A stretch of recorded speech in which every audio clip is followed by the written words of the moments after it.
வணக்கம் ஃப்ரெண்ட்ஸ், நல்லா இருக்கீங்களா?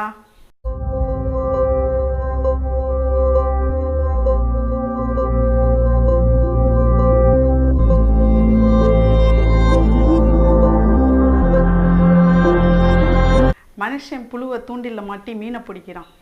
புழு மீனுக்கு உணவாயுது, மீன் மனுஷனுக்கு உணவாயிடுறாங்க. ஸோ புழுவுக்கு கடைசியாக மனுஷன் புழுவுக்கு தான் உணவாக கிடைக்கிறார். ஸோ இறைவன் படைத்த எல்லாருக்குமே கொடுக்கணுங்கிறத கரெக்டாக கொடுத்துட்டு தான் இருக்கார். இதில் எந்தவித ஏற்றத்தாழ்வும் இல்லை. இது இன்றைக்கி தாட் ஃப்ரெண்ட்ஸ். வாங்க வீடியோக்குள்ளே போகலாம்.